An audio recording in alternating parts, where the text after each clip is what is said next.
welcome to this week's Title Tuesday. I'm your host, Jim Benjamin Bach, and yeah, today is the marquee event of Chess.com. As we see, we have the usual suspects.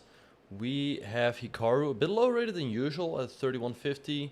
We have Jasper, wonderful time. Peter Svidler, who lost to Hikaru in this week's Speed Chess Championship. We have Raunak, Sovdani, many more Pranav, among others. So yeah, I think it's going to be a lot of fun. Let's see if Hikaru can win this week's edition again. I know he's playing from Hawaii, so maybe his internet will not be ideal, but let's see how it's all going to go for him. The games are going to start shortly, and I think the games can be up any minute now. So let's have a look. Alright, there we go. We see Hikaru with the black pieces playing in neither of. His opponent plays bishop g5.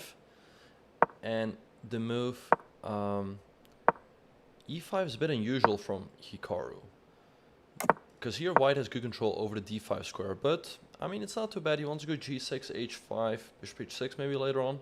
But white should have an advantage. So let's see how Hikaru will try to turn this one around. Okay, so white keeps the bishop on a2, protecting the d5 square. Okay, so Hikaru goes knight c5, putting pressure on opponent e4. So let's see what white is going to do about that. Maybe a move like queen f3 makes sense. But I think white has an advantage here. So it's going to be interesting to see. And guys, we will also be keeping an eye out on the games of other players. Wait, c3, isn't that just a free pawn? Can't Hikaru just take that?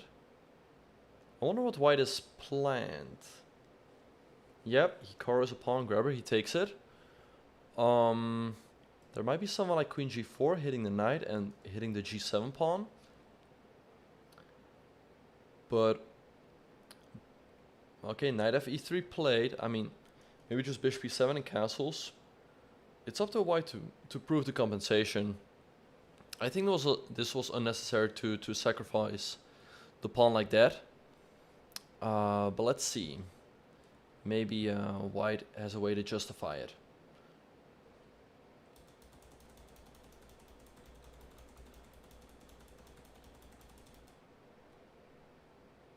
Okay, so a5 played by white. He wants to be able to go knight b6, bishop g7 by Hikaru. And white does put the knight on b6. And queen g4. This looks very unpleasant for black. White's hitting this, he's hitting the knight, and he's hitting g6. I think Hikaru is collapsing here. Knight f6 played. Both these captures look very, very good. Do we see Hikaru going down in the very first round? That'd be insane. Queen takes g6, king f8, maybe f4. Yep, played. Trying to open up the f-file.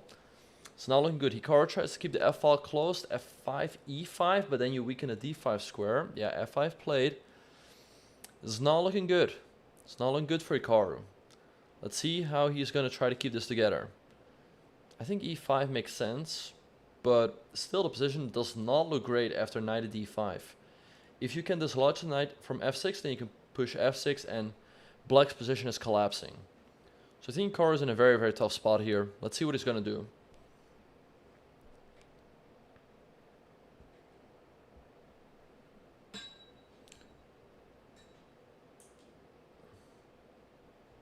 Okay, he plays e5. Now knight d5 makes sense. Once again, if you get rid of this knight, you play f6, the game's over. But let's see what white is going to do.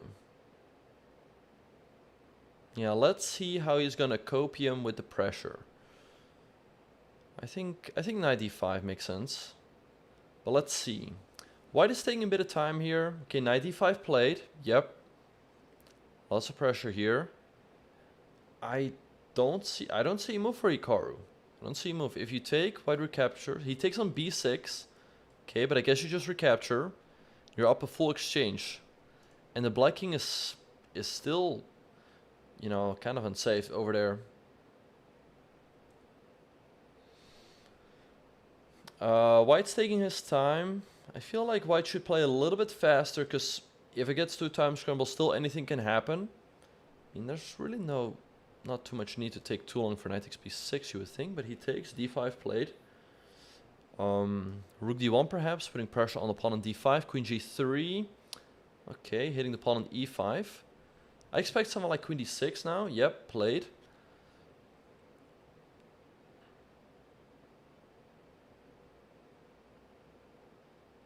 Okay, rook a1, rook g8. Queen h4 played.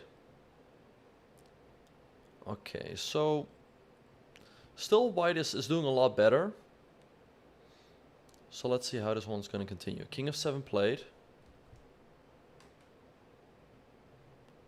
Okay, can white take here by any chance? Taking queen. Oh, he takes. Knight takes.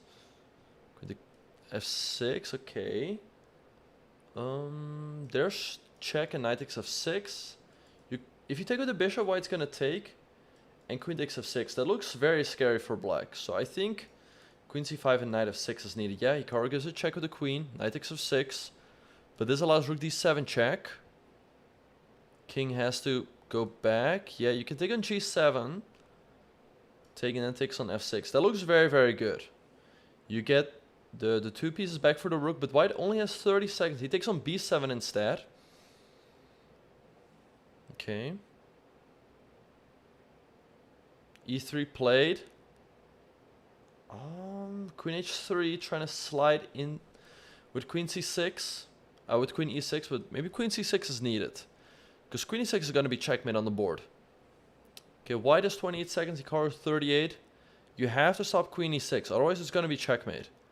Is Hikaru e2, but queen e6, queen e6? Is Hikaru going down in the very first round? That'd be insane. That'd be insane. We know he's not playing under ideal circumstances, but still he's a huge favorite to win. Rook e1 played. Let's see, 17 seconds for white, 27 for black. Still, I feel like queen e6 has to be stopped. Queen c6 played by Hikaru, yep. Okay, the rook is under attack. Rook b6 played, queen d5. Okay, he's keeping this under control, maybe queen d1 in some cases. Less than 10 seconds for white, queen c8 check played, rook b7, but king g6, wait. He's getting out of this now. This rook is under attack, the queen is under attack. Queen c7, but queen d1? I think white's lost here, you cannot defend the rook. Queen f7, but king h7, and black is safe. A massive throw by white. And Hikaru wins. Damn, what a game. What a game. It looks like Hikaru was about to go down in the very first round, but he wins.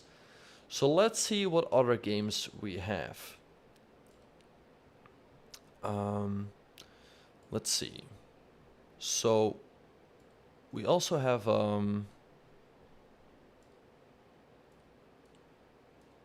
wait, where's the other games? Let's watch Zverdoff. Okay, so Zverdoff is playing with the black pieces here. d4, he's trying to push this pawn down the board. King b2. If you go king b4, you allow white rook c1. Okay, d2, rook d1, king c3, king e3, rook back. I think white is going to lose the rook at some point, and then he's just going to push these pawns off the board. King f4, yeah. I think there's going to be a draw. Zverdoff, close to 3,000, also one of the outsiders to win. But I think he's going to have to concede a draw here. See a trade, king f5, h5. Looks like a draw to me. King g6, king g6, king f4, h6. White should be in time. Give the g4 pawn, but the h pawn is going to cost black the rook. So this game is going to end in a draw.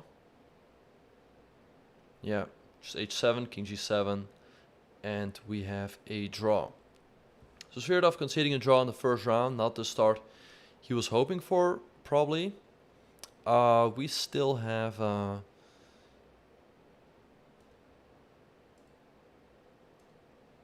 couple games going on. Okay, so here we have the game between GM Corrales and oh wait. Okay, this game ended in a draw. Let's have a look at this game of Corrales. This is a draw. because one pawn is not enough to win.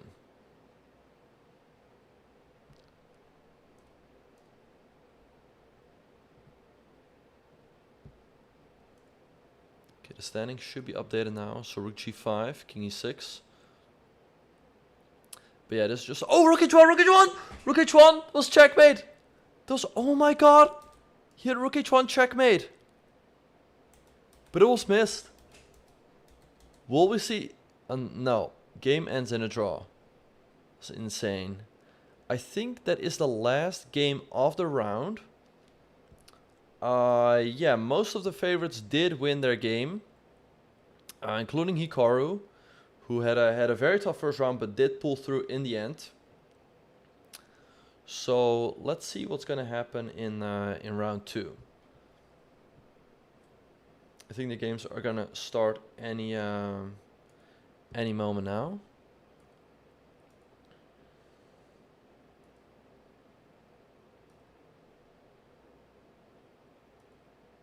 Okay, and we're off.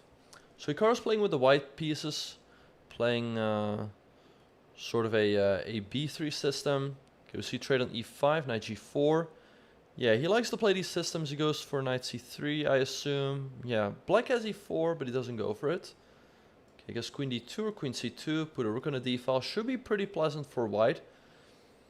This knight on g4 is slightly off. It will have to go back to f6 at some point. And for those of you who are wondering why I'm not playing because I'm commentating. Alright, so white can go knight to e4. If b6 is played, you can trade. And then black has these double pawns here. That's an option. Hikaru goes for it, yeah. Bishop f5 is also an option, pinning the knight. I wonder what Hikaru is planning there. Because b6 should give white a safe advantage. So I think bishop f5 has got to be played.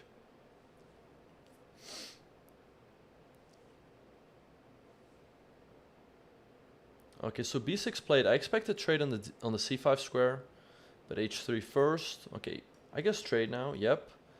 And black has these double pawns. So let's see how Hikaru will try to put pressure on these pawns. Bishop f5 played, hitting the queen.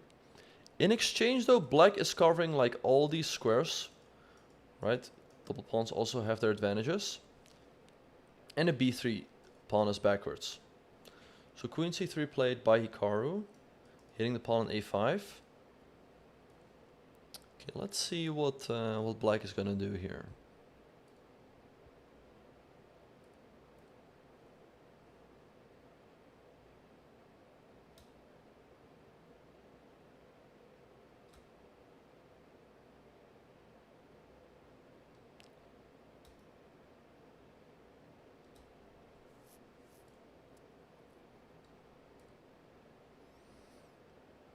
Okay, so rook a8 played, but that's pretty passive.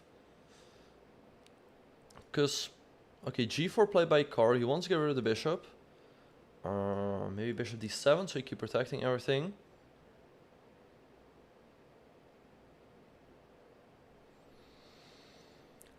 Okay, Hikaru's up 30 seconds on the clock. Okay, bishop c8 played. Once again, this feels like black is playing a bit passive, but maybe he wants to be able to go knight d7. But the knight doesn't have any clear squares anyway. So let's see how white is going to continue here. Knight f3 played, trying to target the pawn on e5. But with g4, Hikaru did weaken his king. So it's a bit risky. Okay, a trade on d1. Okay, knight e4 played. But queen d3 now. Yeah, he hits the knight. Also, a queen trade would favor white, because then all these pawns become weak. And black doesn't have a good way to protect this knight. Knight f6 allows queen d8. That does not look good. And you cannot play bishop f5, so it's not looking easy for black here. f5 played. Okay, check. Yeah, king f7. Okay. And it looks like there should be something here for white, but it's not that clear what that should be. Okay, after a trade, black just recaptures. Maybe move like bishop b2 makes sense, hitting the pawn on e5. Yeah, it should be good for Hikaru, but not easy to convert. So let's see what he's going to come up with. He's taking his time here. Wait, did he? Wait, did he? Oh! He only has one bar. He's offline. Hikaru's offline. Uh-oh. Uh-oh. Uh-oh, big F. Big F. Is Hikaru gonna lose by disconnect? Or will he come back just in time?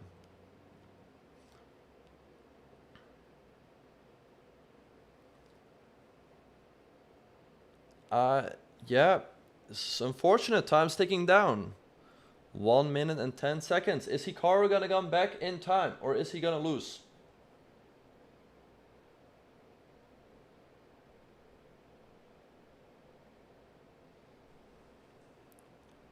Some people think he will not be able to recover from this. Is Hikaru gonna come back? Or is he gonna lose here on time? Just wait it out.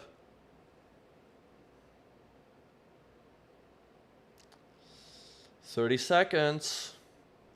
I don't think he'll make it back in time. Don't think he'll make it back.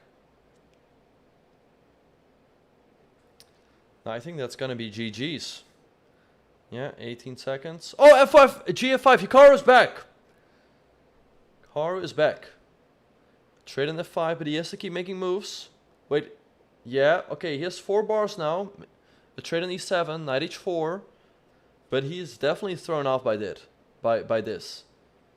And a draw was accepted by black. Okay. Yeah, maybe Hikaru felt that this game was kind of scary. In the sense that he lost a lot of time. Maybe he needs to get his internet set up. But yeah, okay, a draw is at least better than a loss. So let's see who else we can watch. Okay, so a lot of games is finished. Let's watch Zubov. Zubov's playing with the black pieces here, but this is looking scary. Like, white has a G file to attack, maybe knight G5, knight E6. It's not looking good. Zubov, also one of the favorites, the second seed of the tournament. Might he go down here? Rook F6, knight E6, hitting the queen, putting massive pressure on the black king side. Queen E8. We move like bishop G5, Rook F7. Yeah, Zubov barely hang on here. Maybe knight D8. Yeah, where do you go with the rook? If you go rook here, you lose the knight. Wait, I think he's lost. Knight H6. Okay, if you take, you take. So this is not that easy. Zubov also has only 7 seconds against 20 for white. Queen E6 played. Good move. Okay, after a trade, and maybe he wants to stick with the pawn on E7. Okay, bishop H6 as well. That's a free knight. E7 looks winning. Zubov down a piece. Maybe take on G7 and E7. Thing is just collapsing. Bishop G5 played. Okay, E7 picks up the bishop now. I think Zubov's about to be down 2 pieces, and this pawn is not going anywhere. Bishop H4 played. Rook F3, E7, trade. E3, but this pawn should be easily stopped with Rook to E1. Yep.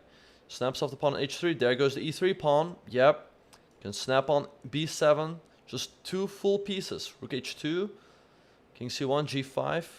Zubov's pre-moving. That's definitely indicating tilt. Rook G1. This pawn is about to drop off. I think Zubov's going down here. I think he's going down. A huge favorite. Knight F6. Yeah, that's just 2 full pieces. You can't come back from that. And Zubov goes down against a candidate master, which really shows how tough these Title Tuesdays can be. But let's see what other games we have going on.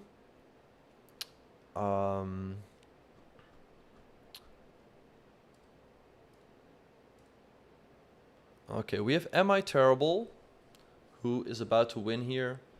This pawn is just pushing through. Yeah, and Am I Terrible wins.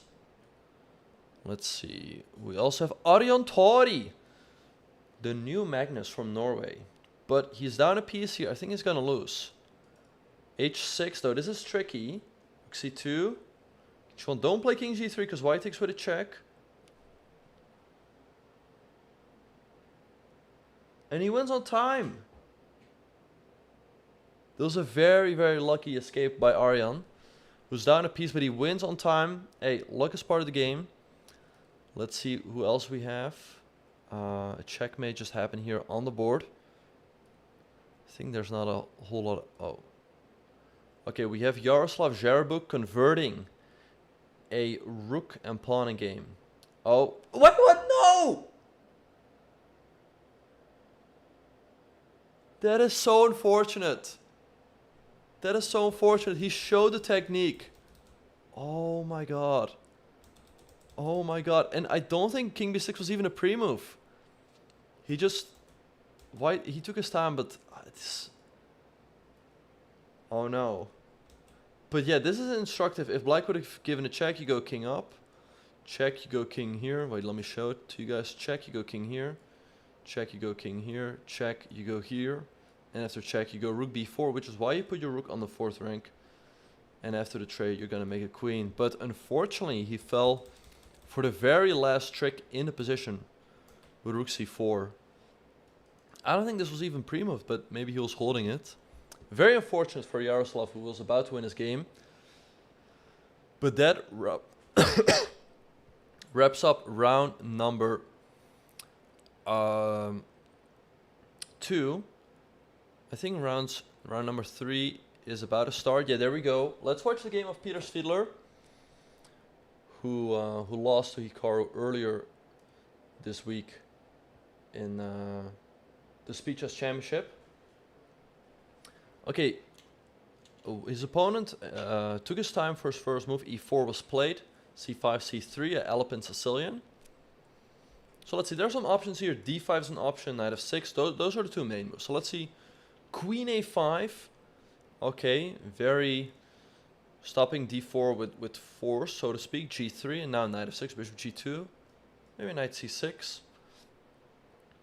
Okay, knight c6 played. Knight e2. So let's see what Svidler's going to go for. He goes for a fianchetto as well, but now white can push for d4 with a big center. d6 played by Svidler. Okay, so he's saying, okay, if you go d5, he doesn't really mind because he can start some sort of banco attack. Banco attack later on with b5, b4. And knight e5 played. f4. Okay, knight d7 back. So I guess Svidler's not too unhappy about the position. White has more space in the center, but he can create counterplay here later on with b5, b4, or c4, knight c5. So c4 is played. I expect cancels. Now b5 right away. Okay, makes a lot of sense. If white would have gotten in knight c3, then b5 is a lot harder to achieve. So b5 was played right away by Svidler.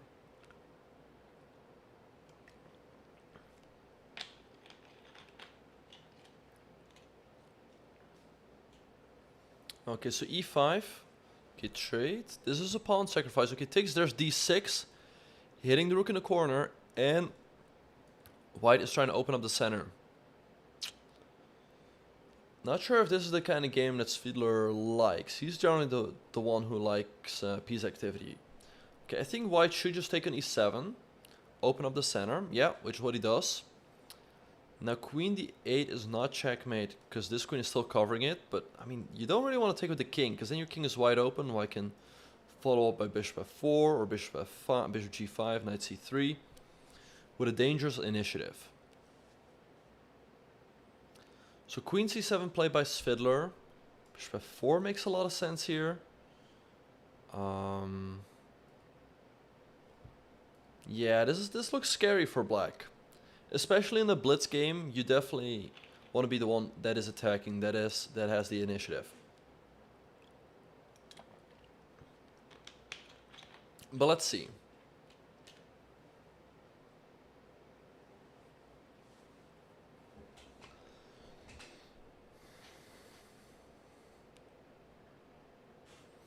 Let's see how this one's going to continue. Bishop g5 played, putting pressure on the knight.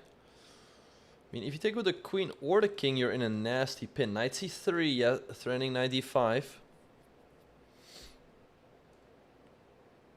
Okay, it's looking very unpleasant. This is coming. Maybe bishop e6 is needed, so you can take.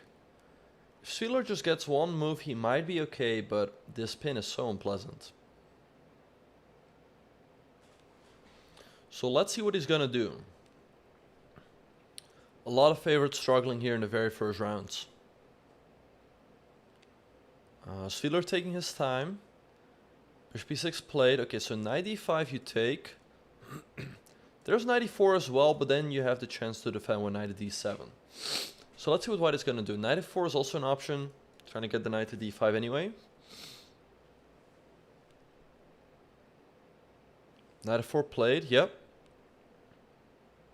Okay, so knight d5 cannot really be stopped here. Queen d7 played. Okay, but now, yeah, the f-file is blocked. So Sviller sees his chance to get out of the pin. Let's see what white is going to do. I feel like white should keep the queens on the board, keep the initiative going. So maybe a move like queen e2 or queen e1 makes sense. I feel like the trade would let black off the hook. So, well, let's see what Patzel, a German IM, is going to do here. Queen e2 played. Okay. Queen d4. Wait, but this is check. King h1. Now, bishop c4. Hitting the queen and hitting the rook. Oh, can't draw arrows anymore. And hitting the rook. Sviller might be getting away here. I don't see how white is getting out of this. Like, if you lose the rook in f1, black just castles on the next move. And he's up in exchange and 2 pawns. So white definitely has something to prove here. And only 30 seconds. I think Sviller will win this one. I think white let him off the hook here. His queen is under attack, doesn't have anywhere good to go. So only 20 seconds. Where is he going to go? Bishop c6 check. Okay, you cannot take because the knight is pinned. But a move like king f6, king f8 I mean, looks very, very safe. Bishop f6 play, but he's giving up his queen now. That feels like that should be a bit too much. You can also just recapture the bishop, which is what Sviller does. I feel like white's running out of steam here. His queen is still under attack. Queen g2 played, but you can just take here. Go king g7, you're up a ton of material. You're up in exchange and 2 pawns. White should be going down here. I think white just lost. Bishop d5 played. Okay, anything should be winning now. Maybe just bring this rook into the game. Lots of options here for Sviller. He has a comfortable minute on the clock. White has only 7 seconds. So let's see how he will try to close this game out. Rook d8 played, knight e4. Okay. So it takes, knight takes f6. Okay, now if you take, you run into some sort of discovery. So Sviller decides not to touch the knight. Rook d8 played. But yeah, he's up in exchange. 2 pawns. Should be an easy win. But still, you know, time is ticking. 35 seconds for Sviller. 4 for white, though. Queen e6 played, hitting the knight. Knight e4, queen c6. Looks like a nasty pin. Queen g2, rook d4 or rook e8. Okay, now if Sviller can put pressure on his knight, a queen trade will follow and that should win the game.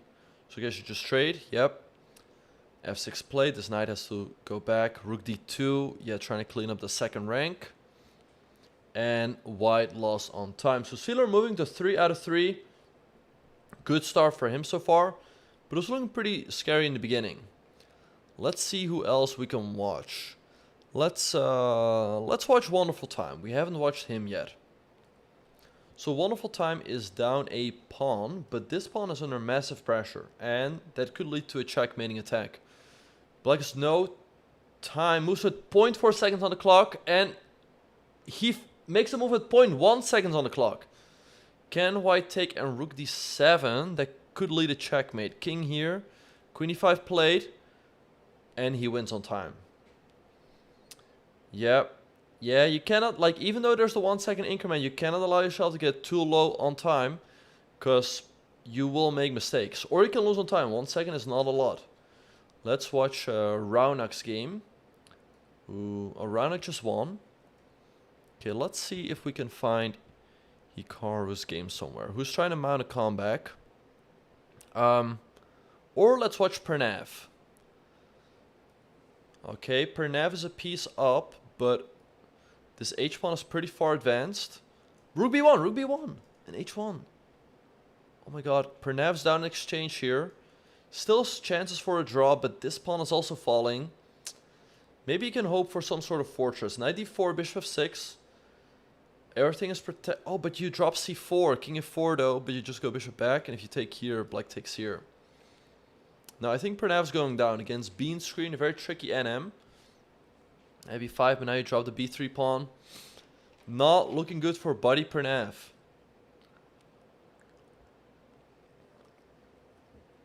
because now his king might also be getting checkmated, because it's on the rim of the board, played with 0.3 seconds on the clock. Oh, but 94, 94 with the fork. Oh my god. Will Pranav win this game anyway? Just king back. Try to round up the pawn on c4. Yep. He's going for it.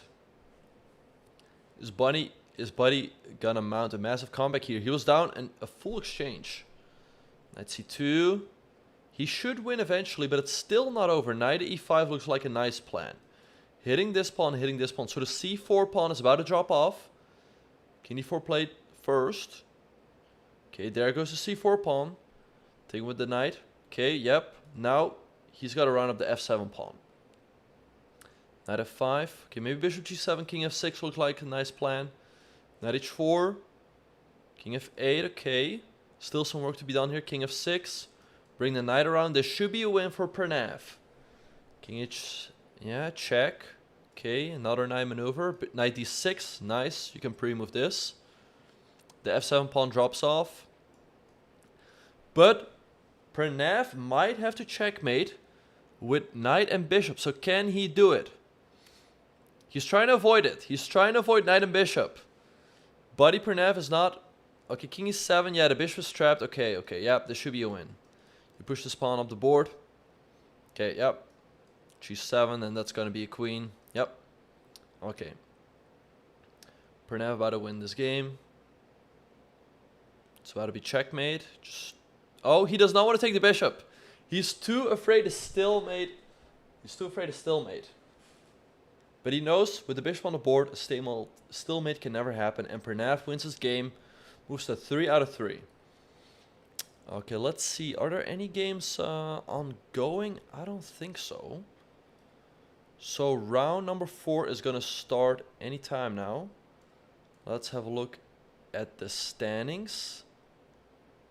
There we see Svidler on 3 out of 3. Raunak, Zhigalko, Andreikin, Genghis K. Still a lot of the favorites. A lot of people on 3 out of 3. But yeah, round number 4 is going to start any second now. So we'll just have to wait for that.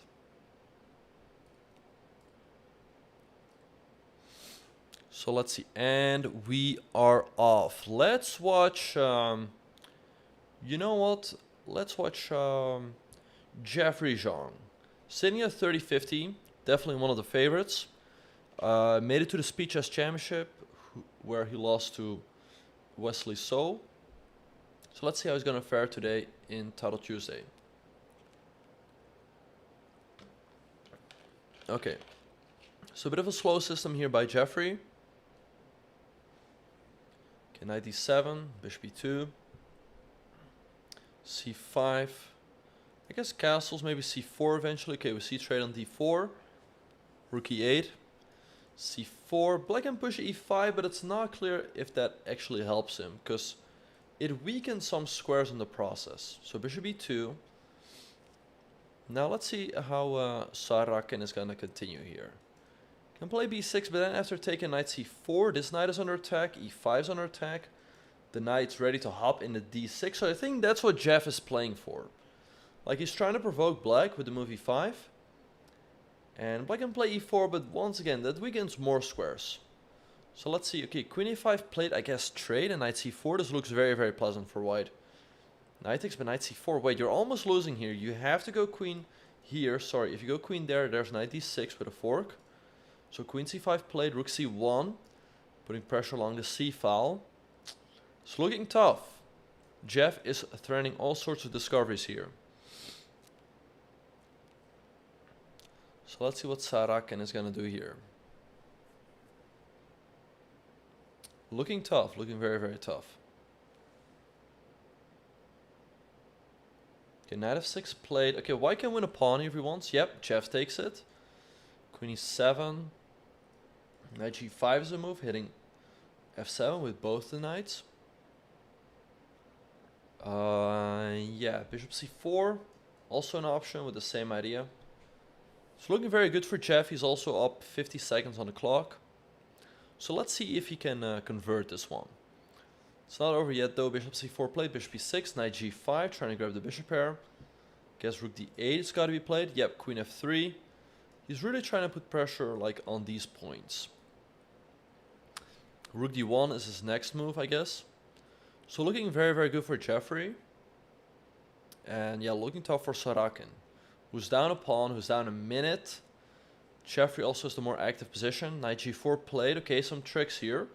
If Jeff takes, you take here. This knight is also under attack, so things are heating up. Knight takes c6 played. Okay, knight e5, I guess, has got to be played.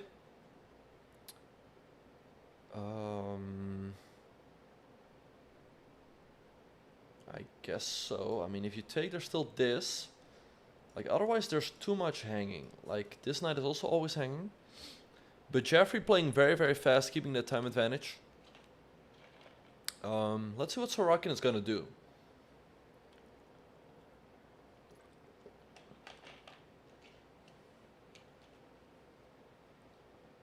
Okay, he's got to make a move here. It's getting under a minute. Okay, knight takes c5. Okay, take with the queen maybe. Okay, but if you take with the queen, then oh sorry, if we would have taken with the queen, there would have been taken rook d1, putting pressure on the knight. So the position is not looking good. White can take, for example, and rook c7, but there's still rook d7. So it's looking very good for Jeffrey, but there's no immediate win. So we see a trade on the g7 square. Rook d1 played, hitting the knight, because the knight has to go back. He goes rook f8 instead. Queen e4 makes sense, yep, putting pressure on the knight, but Sorokin goes for a counterattack on the f2 pawn. So once again, it's looking very good for Jeffrey, but it's not over yet. Black might have some tricks with knight c3, hitting the queen and the rook, so Jeffrey will have to stay precise here. So let's see. Okay, queen e4 played. Okay, he's trying to transition into an endgame. e5 played. Okay, queen b2, guarding the pawn on f2. Now the knight has to move. Knight b6, maybe knight e7. Let's see which square Sorokin is going to choose. But yeah, looking very good for Jeffrey. 25 seconds, that's not a whole lot. Okay, we see a trade. Bishop b2, ready to go bishop f3, putting pressure on the pawn on b7. And Black's king is still kind of airy. Okay, he wants to push e4. You can put the bishop here if you want to. Yep, that's what Jeffrey does. Queen d6. Maybe g3 or h3. Making sure you can never get backrank checkmate. He goes h4. Bit more aggressive. Okay, g3. Yep. Now his king is very, very safe. g5 played by Sorokin. But that should be self-destructive. King g2 played by Jeff. He wants to swing the rook over. h5. But I guess you just swing the rook over. You go queen e2. And this pawn is falling. So that's why knight e7 is played. So you can go knight f6. Still not over yet. Okay, Jeffrey takes another pawn. Knight f6 is needed. Yep, bishop f3. You can go e4, but that creates a nasty pin for yourself. So queen f5 played. Rook h4 by Jeffrey. Once again, he's up 2 pawns now. Rook f7. Sorokin trying to hang on. Maybe queen e2. Putting pressure on this pawn.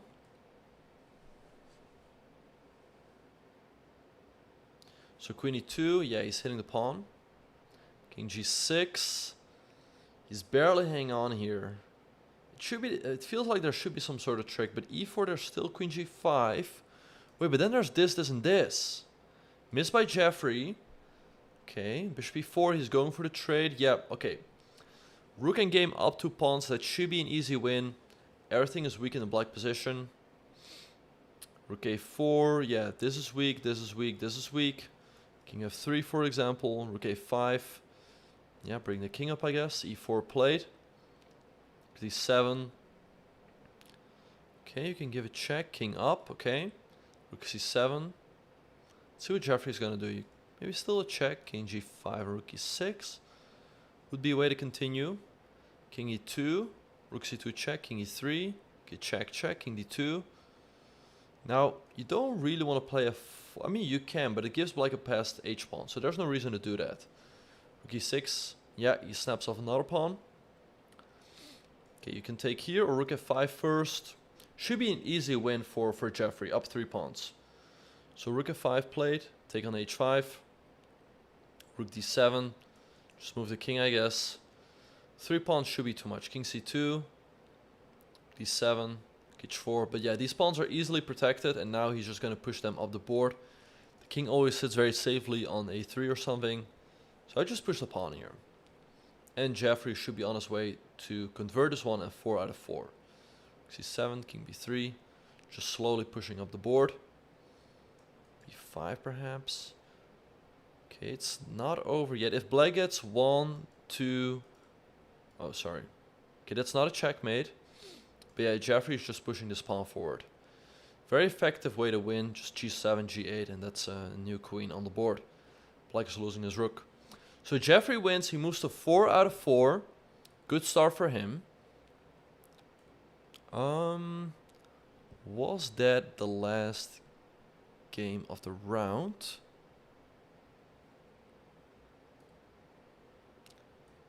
Let's see. Okay, we have no, wait. That game was finished. Okay, we still have Dimitri Kollars from Germany, who's playing out Rook versus Rook, but it ends in a draw. Yep. Okay. Yep. Okay, so that game ends in a draw. Let's watch this game. Okay, so black has a queen, but white is trying to win here, I guess, because he has the pawn. Maybe king g8. Ends in a draw by repetition. Okay. Let's see what else we have. We have Tiny the Prodigy. White should be trying to win here, but white could also maybe checkmate himself somehow. Queen e6, queen f4, but wait, king g6, there's no more checks. This is checkmate. Wait, where's the win? There should be some way to... Queen d7. Wait, but now queen e... Ah, queen e7, there's check. No, but checkmate! Checkmate!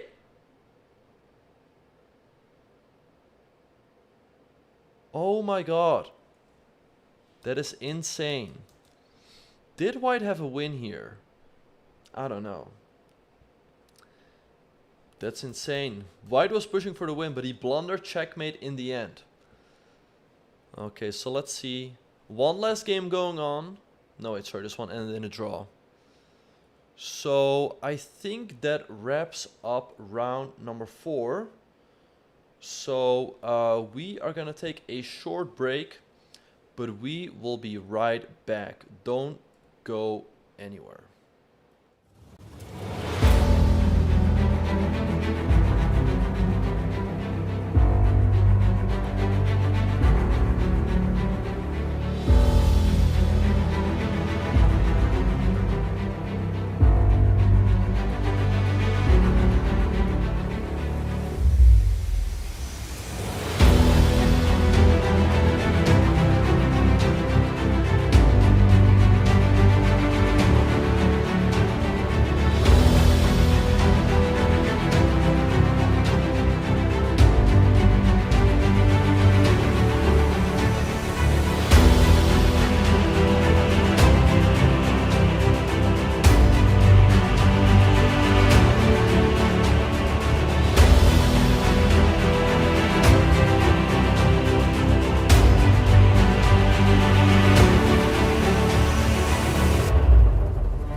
Alright everyone, and welcome back to this week's Title Tuesday. I'm your host Jim Benjamin Bach, and we are 4 rounds in. Some of the favorites have stumbled so far. They're not on the perfect score, some due to internet issues, some due to other due to tough opposition. So round number 5 is going to start very soon. So let's have a look. So yeah, as we can see, there's still a bit more than 10 players on a perfect score. Once again, Arena King Title Tuesday is 11 rounds, so it's a long tournament. So if you've drawn a game earlier on, still nothing to be too worried about. And yeah, fan favorite Buddy Pernav is also on 4 out of 4. Jeffrey Zhang, Peter Svidler, Andreikin. So we'll see who will win it all this week. And you know what? Let's watch Pernav. So Pernav is playing with the white pieces here. Goes for knight at d5. Okay, he wants to go bishop e3 on some tricks. This could be tricky for black. Like, let's say you go here, maybe bishop e3, queen c6. There might be someone like bishop e5. And takes, you get a fork. So let's see if Pernav can win this one. He's playing an IM from Ukraine. Knight a6 played. Okay, that looks a bit... knight looks a bit off. But it's stopping the tricks with knight to c7. So let's see what Pernav is going to do. Bishop e3 makes a lot of sense, hitting the queen. If you give a check, you just block. Yeah. So let's see what Pernav is going to do here. Pernav is taking his time. c3 played. Okay, blunting the bishop on the diagonal.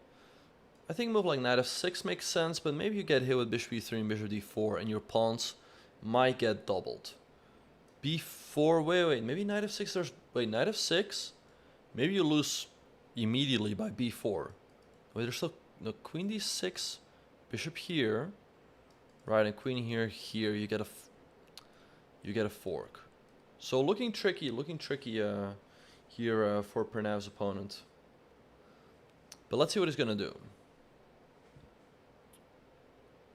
You can try e6 to get rid of the knight, but that's not really what you want to do, because then the d6 square is always weakened. So I think a great opening here by Pernav. Also, his opponent is thinking, which is always a good indication. It means that black is not comfortable here. But let's see. Maybe, wait, d6? Is d6 a move, or do you lose after b4? Because queen c6 runs into b5. If take, there's bishop d2, but you can drop the queen back this way. Oh wait, d6, b4, takes, bishop b2, bishop takes b4. There's got to be some sort of way for Pernav to win.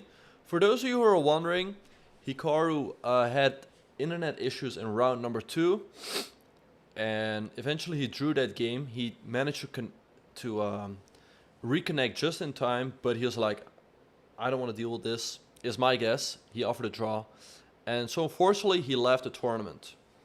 He was on a vacation in Hawaii, and as we all know, if you're not at your usual setup, you're always a bit dependent on the internet connection. So bishop e3 played by Pernav. So yeah, unfortunately Hikaru left the tournament, but as I said, we still have many stars like Buddy Pernav. So the queen is under attack. It has to go here. Yep. Okay, let's see how Pernav is going to continue here. Knight d4 is a move, but black can go queen to d6. So bishop f4, you have e5. So there's nothing decisive just yet for Pernav, but it is looking very scary for black. Yeah, and if you are a GM, this is your chance. This could be your week. So guys like Pernav are going after it. Many GMs who will try to take their chance. Yep. So knight f6 played. Okay, if black gets... Actually, black's still in some trouble. Because castles is not a move, because then you take here. But knight e5 played by Pernav. Okay, the queen has to go here. It has to keep guarding the knight. There's knight c4. But you go queen here. Okay, queen c6. Let's see how Pernav is going to try to increase the pressure. Because you can keep hopping around, but there's nothing decisive. Maybe bishop e5? Let's see what Pernav is going to come up with. If you go bishop e2, you give black the chance to take here on d5. So it looks very good for Pernav. Okay, he goes knight e5, queen d6 is forced. Okay. Knight f6 played. Okay, takes with the bishop. e5. Okay, if you take, there's knight c4. So queen e6 is forced. If you take with the bishop, you lose the game, because you run into this double attack. So queen e6 has to be played by black. 30 seconds for black, 118 for Pernav. It's looking good, but not over yet. Queen e6. Queen e6 is the only move. You gotta go. You gotta go. Queen. Oh, but he takes. But knight c4.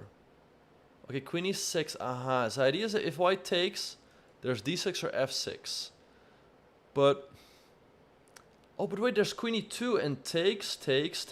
You hit the knight and you hit the rook. Oh, but Pernav takes with the bishop, right? Creating this double attack right away. If you would have taken with the queen, black could have played d6 because the queen is pinned. But now you just pick up the knight. Pernav is winning. He's gonna move to 5 out of 5. It's a free knight. He takes it, yep. Yeah, Pernav's just up a full piece. Black has no compensation whatsoever. His internet connection is not too great either, and Pernav wins. He moves to 5 out of 5. Great start for Pernav. Let's watch Wonderful Time. Oh no, wait, this game is finished. Let's watch Peter Svidler. So Svidler is playing with the black pieces. Looks approximately equal. Both players have 4 pawns, now 3 pawns. This should just be a draw. Position is very symmetrical. But let's see. Svidler is up on the clock. Maybe he can try to create some chances. Rook a5. Okay, he wants to go f5. He move the bishop here.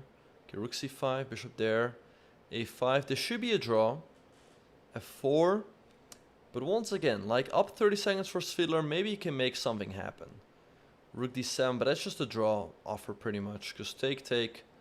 This pawn is fixed on a light square. So white's just going to walk his king to d4. Svidler is going to sit here with the king. But, you know, he has an outside passer. Now, but this is just a draw. Yeah, white's going to walk his king to d4. And this is just a draw. Both players are shuffling back and forth here. Nothing that can ever happen.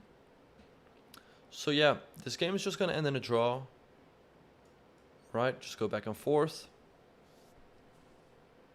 And yeah, there we have it, a draw on the board. Yeah, so Svidler conceding his first draw of the tournament, moving to 4.5 out of 5. Still, you know, a good start. Let's see who else we can watch. Let's watch Zverdoff, one of the favorites in this tournament. And material is equal, but look at this a-pawn. It's just, f5 feels a bit slow. You gotta just push the pawn off the board. b6, a2, okay. This knight will have to sacrifice itself eventually for this pawn. Just take on b7. And, oh, but king c6 runs into knight b4. Don't allow that. But king d7, he builds this nice wall. Like all these squares are covered. So he just queens. And white is down a full piece. Notice that the bishop is covering these squares. So he's just going to walk the king over. Eventually, you know, bring the bishop back. And then go after the white pawns on the king side. So there comes the king. Just straight king e4. And this pawn is going to drop off. This pawn is going to drop off. White is completely lost and he resigns. So Zverdoff moving to 4.5 out of 5. Let's see who else we can watch.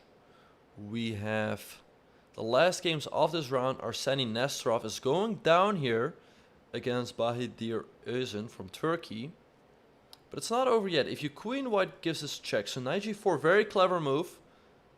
h5, okay. But h5, not a big fan of that.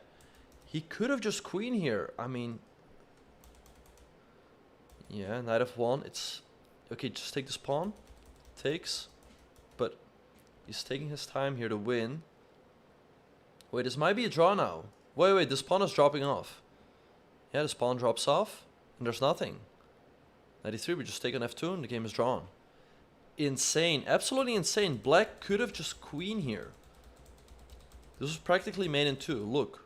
You just queen, And if white takes, queen f3 is checkmate. Absolutely insane. But this game ends in a draw.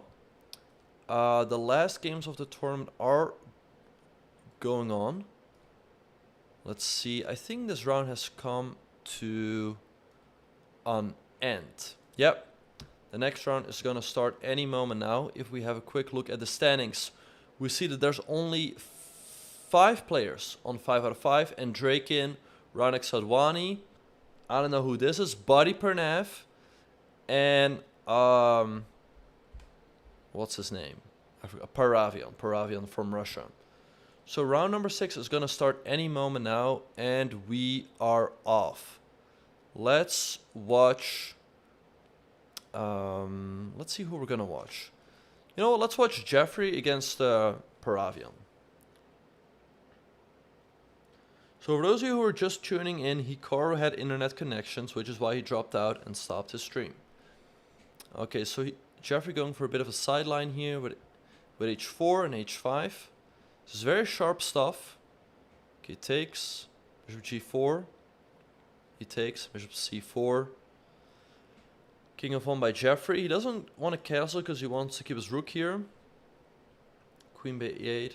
Okay. Maybe knight f4 makes sense.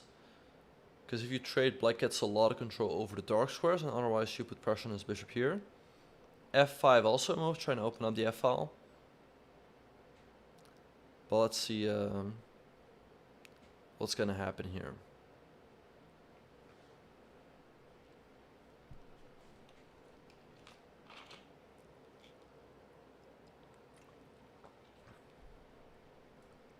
So knight f4 played by Paravian. I think this position should be pretty comfortable for black. You can take here, but you give the dark squares, and otherwise black's going to take here eventually. And this pin will get unpleasant. So let's see what Jeffrey is going to do about knight f4.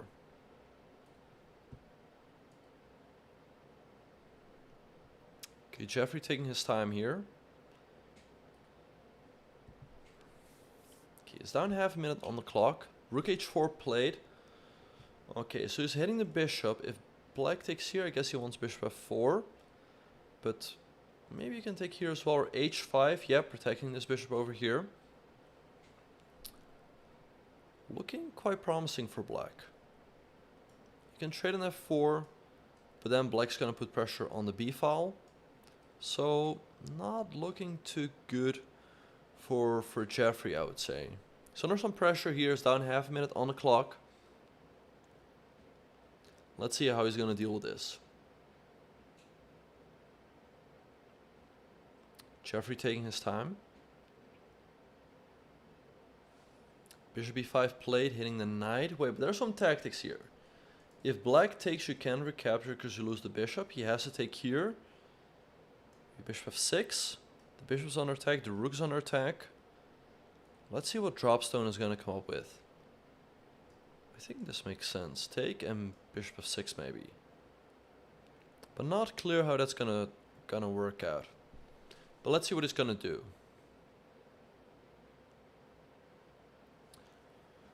Dropstone taking his time here.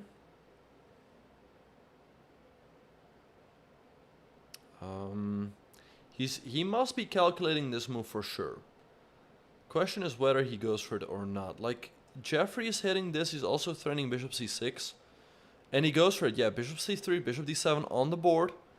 Okay, now if you take here, white should be okay after taking here or something, because then all your dark squares are weak. So I feel like bishop f6 makes sense. You hit the bishop, you hit the rook, yep. This bishop is also still under attack. Let's see what Jeffrey is going to do. Okay, if you take here, you're just down in exchange. And if you take here, black can take here. So I think he's in some trouble. But he might get some compensation there. I think bishop g4 is probably needed. Because if you take, he's going to recapture is my guess. And then if takes, takes. The knight's under attack. Black's king is a bit exposed. But Jeffrey's thinking here. Okay, rook takes g4, but take and knight h2. Okay, he wants to start hopping with a knight. This is still in the position. Let's see what Dropstone is going to do here. Rook d8, bishop c6, but wait, now his rook is trapped. Wait, but are there some tactics like knight takes d5 and queen takes h2? Yep, he goes for it. Black is very sharp. There's also a discovery in the position. So I think you have to take this knight, probably with the pawn. If you take with the bishop, your bishop is pinned. So I guess you take with the pawn, black's gonna take here. And black should be a lot better. Yeah, he does take with the pawn and takes on a8. Pre-moved by Jeffrey, it seems. Okay. Now, the game is not over yet. If you take, white's gonna take here, restoring the material balance. Okay, gives a check and takes on g2, I guess. But that does give white the opportunity to save the bishop. You can trade, but you know, the endgame is better for black, but it's nothing too decisive. So let's see what Dropstone is gonna do here. Both players around 45 seconds. Okay, Jeffrey with the speed, throwing out bishop e3, but it's not looking good. This pawn is about to drop off. Then black will be up 2 pawns. Right, he has 4 pawns on the queen side. Both players have 2 on the. He has 4 on the king side. White has 2 over there. Both players will have 2 on the queen side. So this is not looking good for Jeffrey. Not looking good. Because you can always go bishop d4 and offer the bishop trade. King e2 played. Yeah, I guess you just take. Just take the pawn. He can take here as well, so that's also something he's considering. Let's see which one he will come up with. Both moves look very good. Both players are on half a minute. They're getting low on the clock. But this should be very good for black. 20 seconds. You gotta go. You gotta go. Okay, he takes a pawn. Rook c1, putting pressure on the pawn. Okay, now if you take here, I guess Jeffrey wants to take. And then he has a double attack. So that might be a draw. So bishop d4 played, rook c4. Okay, rook e5, but rook a4, how are you protecting this? Maybe g3? And then if takes, takes. Wait, that could be clever. Yeah, rook a4 he wants. So king d3 played by Jeffrey. g3 now, but now you take. And now you can take here.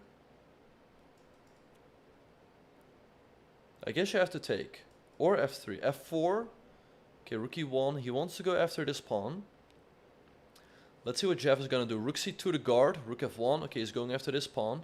Rook f2. Ooh, that's a nasty move. King g7. But now this pawn is going to drop off. Everything is dropping off. And Jeffrey loses on time.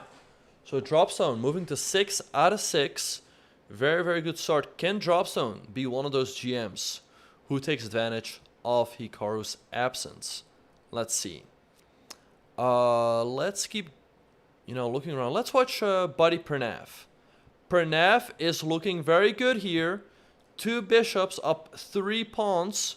He's just going to march them down the board. Oh, that's a free knight. Take it. Yep. Pranav's going to win. 6 out of 6. Great start. Take the bishop. Just trade. Keep it simple. Move this bishop back. You can just pre-move. Pranav wins again.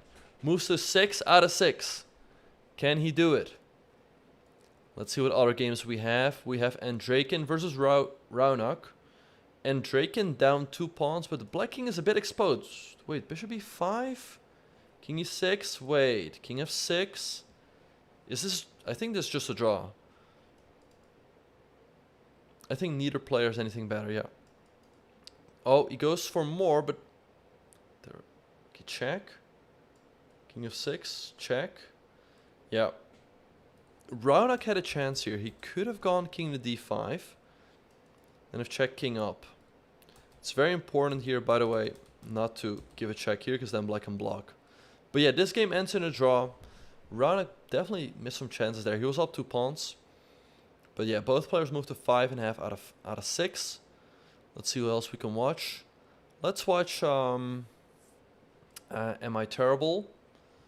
Who is up a pawn. Can he convert? Black still has good drawing chances. Okay, knight e5. Drop the bishop back. c5. h5. Okay, creating a past h-pawn. g5, king f5, c6. Bishop a6. c7. But now this h-pawn gets going. King f3. push. Bishop b7. Oh, you have to move the king back, and now you push. Wait, king f4.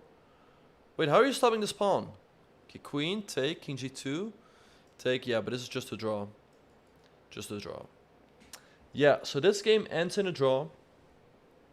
Yeah, am I terrible on 4.5 out of 6? Bit behind the leaders. Okay, so that should wrap up round number 6. Let's have a look at the standings. Let's have a look at the standings. Yep, so we see that Dropzone and Pernev are the only two players on 6 out of 6. So they will be facing off in round number 7, which should be very exciting. And they are off. Let's watch. Okay, so Pernev with the white pieces is probably going to stick to 1e4. Here we go. e4 play by Pernev. c5. Dropzone going for Sicilian. Bishop e5 check by Pernev. Bishop d7. Trade. Castles. Okay, so let's see. Knight c6 by Dropzone. c3 and d5. Black strikes in the center first. e5 by Pernev. But this should be comfortable for Black, I feel. d4. He did not want to allow White to play d4. Okay, let's see. Okay, so we see trade on d4. d3 by Pernev. e6, maybe knight d2. Maybe put the knight on e4 or on b3 to target this pawn. Let's see, knight e4 play, but knight g6. Wait. How are you defending this pawn on e5? I think Pernev might have blundered here in the opening. I think this pawn is just dropping off. What are you gonna do? It's not over yet though. I mean, but not a good start. If you're down a pawn against a grandmaster, they will often convert. So let's see what Pernev's gonna do. He goes rook e1. Does he have any tricks in case Black takes? Not that I can tell right off. But let's see. Okay, he takes, take, f4. Okay, here comes Pernev. The knight has to go back, I guess, in f5 is his idea. Trying to open up the position while the king is still in the center. Knight c6, f5. Yeah, there we go. Bishop e7, maybe? He has to get castled. This king cannot stay in the center forever, because Pernev is trying to open up. But let's see what's going to happen.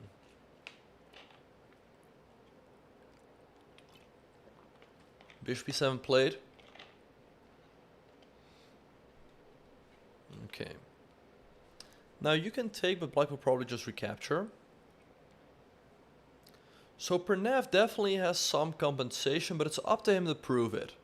Like, if he's not precise here, he's just going to be down a pawn, and then it's going to be tough. So let's see how he will try to keep the initiative going here. Maybe someone like taking rook f1 makes sense to stop Black from castling. Black can always castle queenside, but the c file gives White chances to attack. So let's see. Pernev's taking his time here. Yep, buddy. Oh, he takes with the queen. Bishop g5 by buddy Pernev. Wait, there are some tricks here. If you castle, knight f6. You cannot take. Wait. How is Paravian getting out of this? Queen d7 maybe? You have to get out of the line of attack. Let's see what he's gonna do. You have to move your queen somewhere. Not here, because you run into a fork. Queen f5, same thing. Queen d5 maybe? Let's see. This could be Pernev's game again. In blitz, I would definitely prefer White here. White is the attack, Black is to defend. Not looking easy at all for Black. Let's see what he's going to do.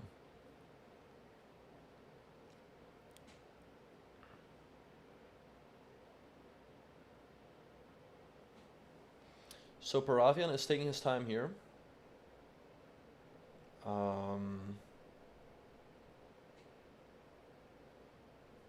Yep. Looking tough. Okay, king f8 played. Maybe knight c5, hitting the queen, hitting this pawn. It's up to Pernev now. He has a lot of compensation here. Black has lost its right to castle, but he has an extra pawn. So Pernev will still have to play precise here.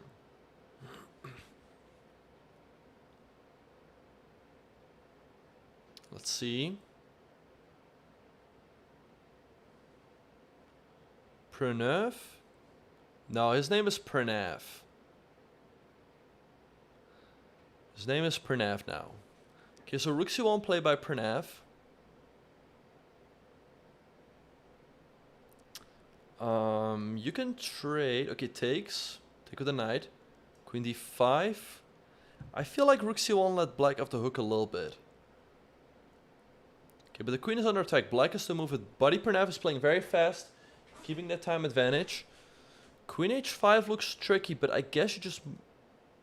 Hey, there are some tricks here for Buddy. If you go h6, booyah. There's still king g8 though. King g8 has got to be the move. You got to protect this. You got to get out of the discovery. King g8 only move, I think. Because then this becomes a pin and not a discovery. Okay, king g8 played. There's rook c5. You cannot take it because of check. Maybe you can still go queen d7. Or snap off the pawn. Okay, queen e7 played, but looking very scary. Rook f1 now. Bringing more boys. Rook f1 played by Buddy Pranav. Hitting the pawn. I guess f6 is forced. Rook f8 played. 94. Maybe 94 would be very tricky. Because if black plays here, check here, and mate. Is Pranav going to try to throw him an enduro with 94? Let's see what he's going to do. Rook f5 also looking very tempting, but there's g6. Then 94. 94 played. Knight f6 is a massive threat. Black has to do something about it. f6 maybe, h6 maybe. 18 seconds. Pranav still has 50. f6 played. Okay, maybe rook d5. Rook d5 hitting the queen, I guess. Okay, Buddy's thinking here. 36 seconds. Again, 17 for black. Gotta go. You gotta go, Pranav. Okay, he's gotta keep up the pressure. 20 seconds for Pranav. Queen h4 played. I feel like that lets him off the hook. He wants to go here, I guess, and take, but h5, okay. Yeah, so I guess if here black wants to go h4, makes a lot of sense. Now this rook can also come to defend. 12 seconds apiece. Buddy Pranav's got to move. You can take, okay, but take and 95. White's attack is kind of gone now, and black's king is safe. This pawn on d3 is hanging. Wait, but if you take queen... Oh, wait, sorry. If you take queen g3. So queen g4 played by Paravian. I guess Pranav has to trade. Maybe rook c1, trying to go here. 95. Knight f2. It's a bit passive, but okay. Rook 8, rook c7. You got king of 1 played. Knight c6. Oh, but knight b4 with a double attack. Looking tough. Knight f2, but take the pawn. Oh, rook e3 played. Rook c7 now. Rook c7. I think this game is going to end in a draw. Okay, trade. Take, but rook d2. Take. If anyone has chances, it might be black because he's more... No, but it's going to be a draw. This pawn is going to be traded for this pawn. So, at the end of the day, peace will be settled. But both players are still making a couple moves here. Hoping that one of the two will flag. But I doubt that that's going to happen. Watch out, though. Okay. Check. But it's just going to be a draw. King h4. King h4, the self-made. No. And it ends in a draw. So Pranav and Dropstone move to 6.5 out of 7. Giving the chance to others to catch up. Let's watch Raunak, who's one of those players. But Raunak looks to be losing here against Zubov. Or is it a draw? Wait, but that's not the move. Instructive lesson here, he had to go king f5. Because then you stop black from marching up the board. But now, black's just going to roll. And this is just lost. Because you will have to give up this bishop for these pawns. And then the king just walks all the way over, collects your a6 pawn. And so Raunak resigns. Zubov joins the leaders at 6.5 out of 7. So let's see who else we can watch. There is still... let's see. There's Wonderful Time, who is probably... Okay. Wait, I'm looking at it from the wrong side.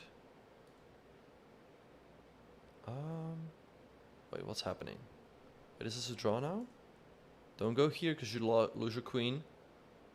One of time. Wait, but okay, there was a glitch, but he's lost now. D6, Queen F7. Yeah, you cannot stop this pawn. King F6. He's running out of checks here, but it's not over yet. Check. Wait, check. You lose the bishop. Wait, take it. D7, Queen E7, Queen G7, Queen D8. This should be a draw. Yeah, 1 over time. Getting lucky here, but 5 out of 7 is not gonna cut it. We'll be 1.5 points behind the leaders. Let's see who else we can watch. Still a couple people playing. Wait, this is not over yet. Bishop D8 is forced. This should be a draw, but not. Yeah, this should be a draw. You just shuffle back and forth.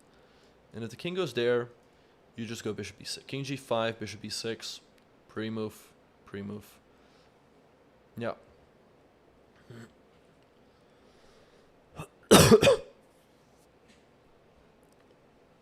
So yeah, this game is gonna end in a draw. So yeah, round number 7 is gonna come to an end. And if we have a look at the standings, we see that there's now 5 people on 6.5 out of 7. There's Dropstone, Andreikin, Pranav, Zverdoff, who made a comeback, and Zubov. Then there's a pack with 6, so still all to play for with 4 rounds to go. And this game does end in a draw. So round number 8 is gonna start pretty soon. Stay tuned, you guys.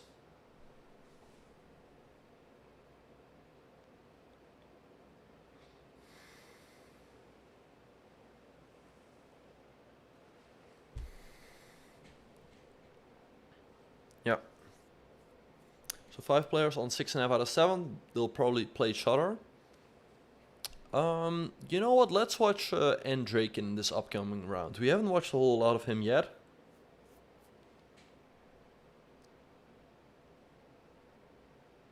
Okay, and they're off. Oh, Pranav is playing Andreikin. So I wanted to watch someone else than Pranav. I wanted to watch Andreikin, but if they're playing each other, we have to go for it. So Pranav opens up with E4, E5 by Andreikin. We see a 4 knights with G3. G6 by Andreikin. He's just copying him. He's telling him like, yo, up to you to imbalance the position. So we see D4 by Pranav. Are there some tricks here? Knight takes C4. There's this. Okay, he takes you right away. Take. D6. You gotta step out of this diagonal at some point with queen here or queen D1, I guess. Queen D3 played by Pranav. Bishop B6. Rook D1. Queen C8. Bishop G5 by Pranav. H6. Okay, yeah, you don't really want to give your bishop for the knight. Bishop H3 by Andreikin. Trying to trade off the bishops. Okay, so let's see what Pranav's going to do here. E5. Okay, this should simplify the position. I guess a trade on G2 is forced. You recapture. Queen F3 next, maybe. Okay, Rook E8 hitting the bishop. Rook E1 defending, yep. I think Pranav has a small advantage here. If you go Queen F3, you hit the knight. You also keep an eye on this pawn. This queen is a bit passive. So the structure is symmetrical, but White's pieces are slightly more active. So C6 played, Rook 81 probably next, Queen F3, hitting the knight. Let's see where Andreikin's gonna go with the knight. Or maybe he's just gonna defend it with Rook to E6 or something. It's too early to call this drawish. There's still like a lot of pieces on the board. Queen G4, a nice move by Andreikin. If you take here first and then you take. And then black might be a bit better, because this bishop is going to be better than the knight. If you take, okay, black recaptures and he activates his knight. So I think a good solution by Andreikin. Maybe a move like Rook 81 here is needed by Pranav to keep activating pieces. Rook 81 played. Pranav is listening to this channel. Okay, so I guess he's got to take, recapture. Would still slightly prefer white, because white is more active. but it should be equal. Now let's see, there could be some trades. Ideally you want to enter somehow with a rook on the 7 rank, but how to do it? And let's see what Pernev is going to come up with. You can take in rook d7, that's an option, but there's rook e7, that should be a draw.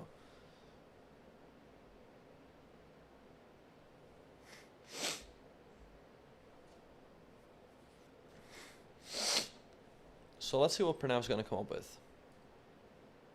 Okay, trades on d8. I mean, rook d1, this should just be a draw, but still, I would slightly prefer white, because white's king is more active than black's king. But there's no easy way to enter somehow on the queen side. So rook d8, rook e8 played by Andreikin, bishop d4 hitting the pawn. I guess a6, yeah, maybe bishop e3, so you open up the line for your rook.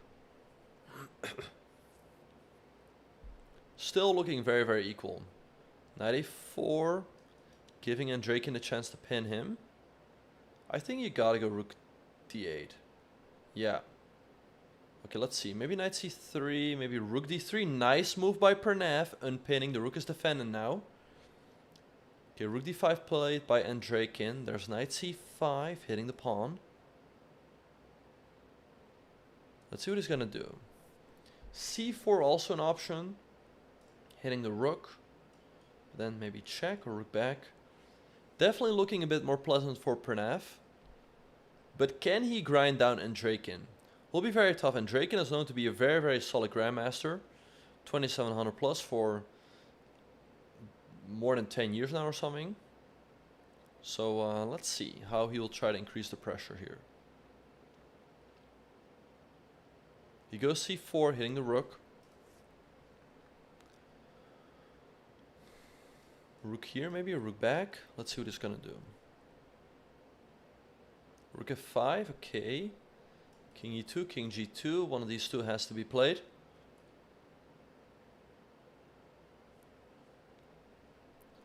Okay, b5, nice move by Andreikin. Okay, if you take, he gets rid of this weakness. And if you go here, then he takes. So, okay, Pernev takes on b5. He's got to recapture now. I would guess with the a pawn. If you take out the c pawn, there's still like knight c5 hitting the pawn.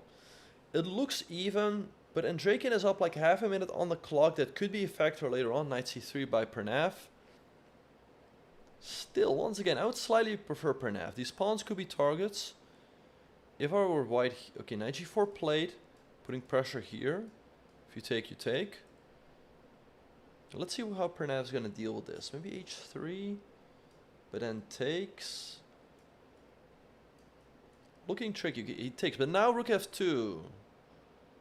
Wait, what did Pernev miss? Rook f2, king g1, king g7, rook d4. Wait, what does black do there?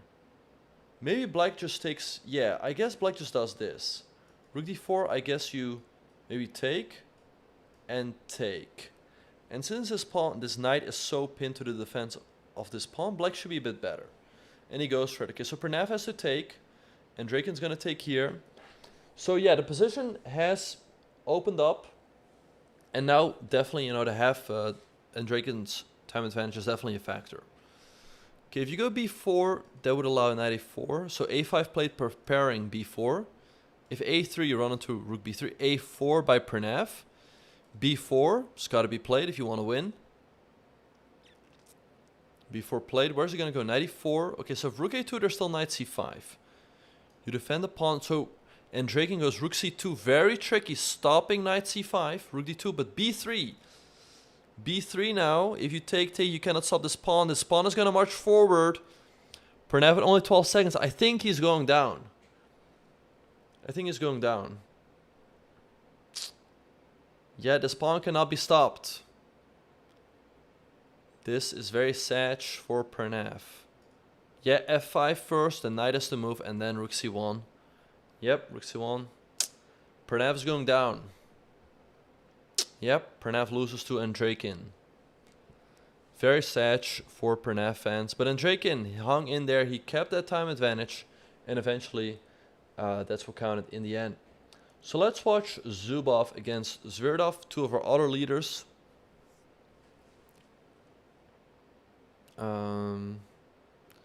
Yeah, so Zubov is up 2 pawns, but black has the 2 bishops, f4 played. Knight e4, but the knight should be way stronger here. Okay, he wants to give a check. h6, check. Bishop f8, knight e6, that's game. Yeah, the bishop's dropping off. You're going to be up 2 knights, or a knight and a bunch of pawns. So Zubov wins, moves to 7.5 out of 8. Also having a great run. Let's see who else we can watch. We can watch Jeffrey. Jeffrey a bit behind the leaders with 5.5 out of 7. This should be a draw. Yeah, this should be a draw. Yeah, just walk the king back. King g3. Move the bishop here or something. Or there. Just take the pawn. And this is just a draw.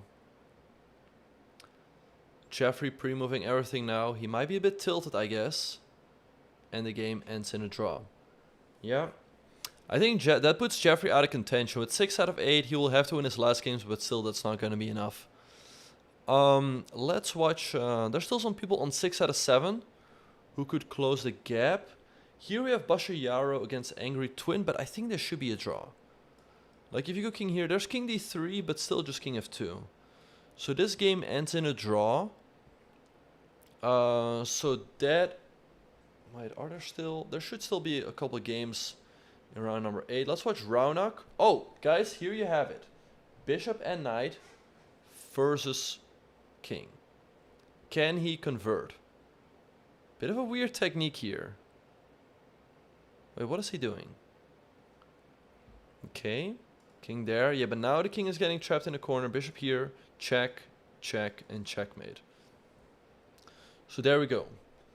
Raunak wins bishop and knight. And let's see. Still a couple games going on. We have... Oh, rook versus bishop. This is also instructive. You just wait with your king. Wait, rook e1, rook e1, rook e1! Rook e1? Those check... I mean, they would have won the game. Like, you have to go here and you win. Oh my god. Just as I was about to say how black was holding this draw very instructively. But yeah, let's have a quick look at the standings. We see... Come on, standings. Please update. Okay. Anyway, guys, we are gonna take a... Oh, there we go. So we have Andreikin and Zubov on 7.5 out of 8. Then 3 players on 7 out of 8. Christopher Yu, Anton Demchenko, and Nick on 7 out of 8. But guys, we are gonna take a short break. Don't go anywhere. Don't miss the last 3 rounds of Title Tuesday. Who's gonna win this week? We'll see you guys after the break.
What's up, everyone, and welcome back to this week's Titled Tuesday. I'm your host, Benjamin Bach, and we are going into the last 3 rounds of this week's event. So as we see, we have 2 leaders, Fair Chess and Zubov. I don't think they've played each other yet, so they will probably face off in the next round. So yeah, let's just wait for the games to begin. But yeah, there's still like 3 players behind him with 7 out of 8. So I expect one of those 5 to win it all, but you never know. There's still a huge pack with 6.5 out of 8. If they win the last 3, they're still in it to win it. So let's see what's going to happen. And we are off. So indeed, Andreikin is playing Zubov with the white pieces. We see a Grunfeld.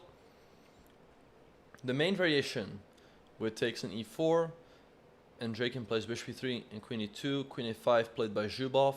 Many ways to continue here. There's rook b1, there's rook c1, knight f3 played by Andreikin, and castles. Rook c1 is the main move here. Yep. Now white's idea is to be able to play d5, so this pawn is guarded. Right? If you go d5 here, well, guess what? You hang your queen. It's not a good idea. So rook c1 played. Let's see what Zubov is going to do here. If you go knight c6, for example, you get hit with d5. You can trade, but those endgames are generally a little bit better for white. Rook d8 is a move. He goes for bishop g4, putting pressure on the knight. So Andreikin goes knight at g5, not allowing the trade of the bishop for the knight.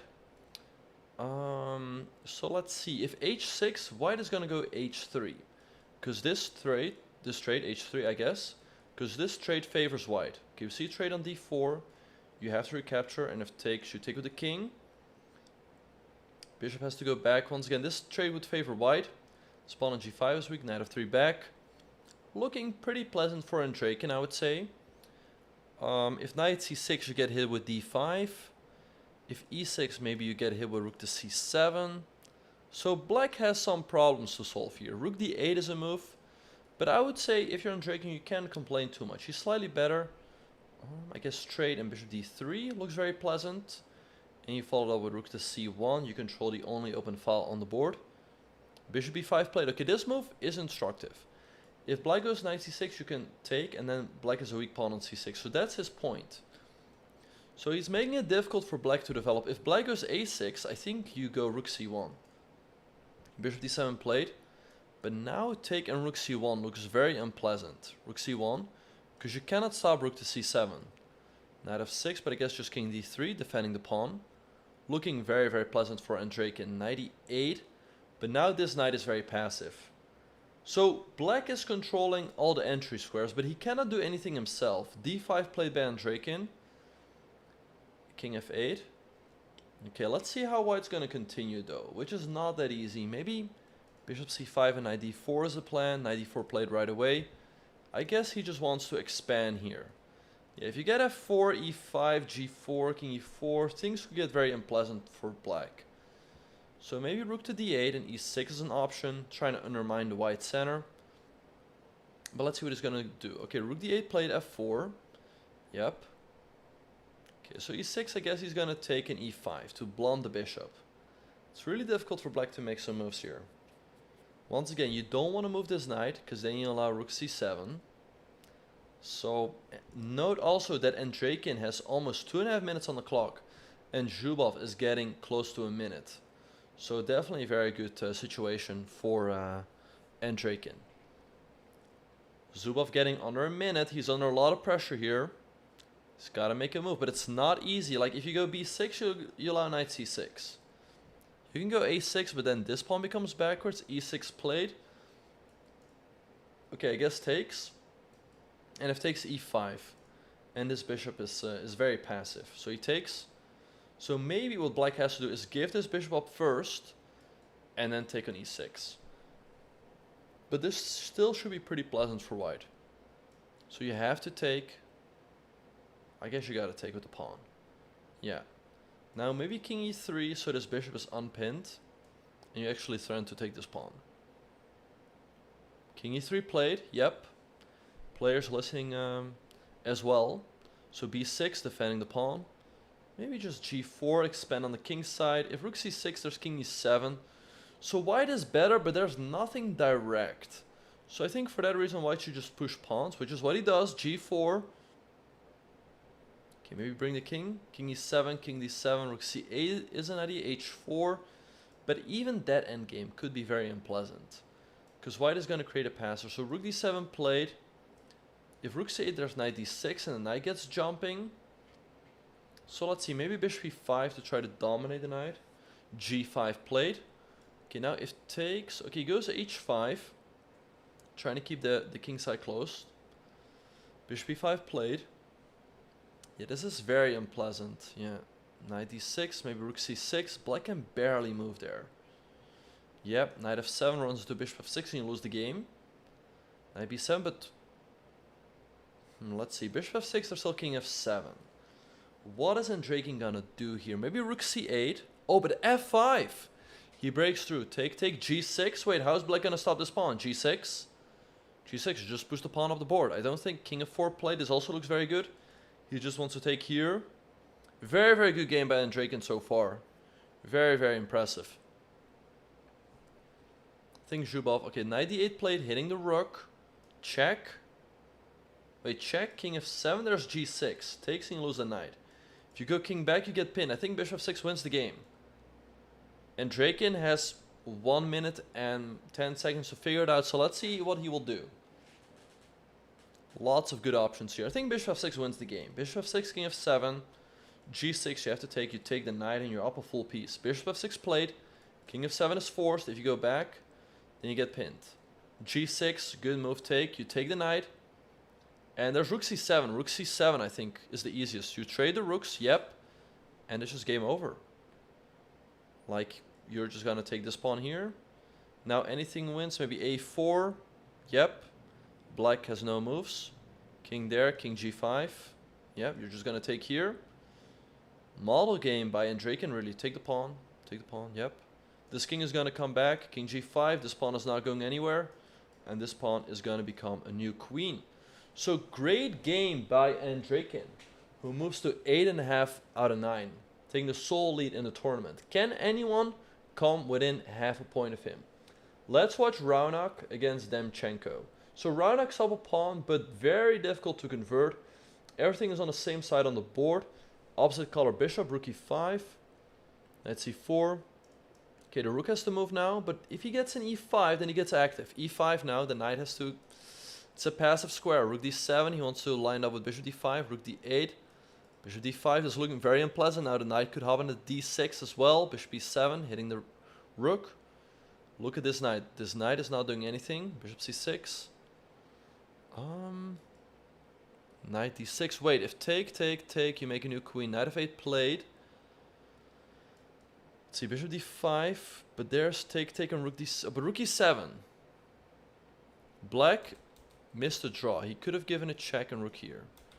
But okay, we see... Oh, but this is just a draw. Unfortunately.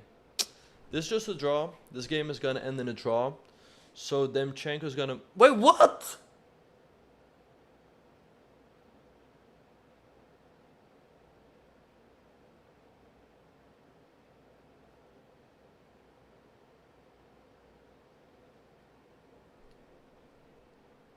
What? Raunak hung his rook there. I think... Let me explain to you what happened. He probably played g4 and pre-moved this, but then for some reason he moved his rook.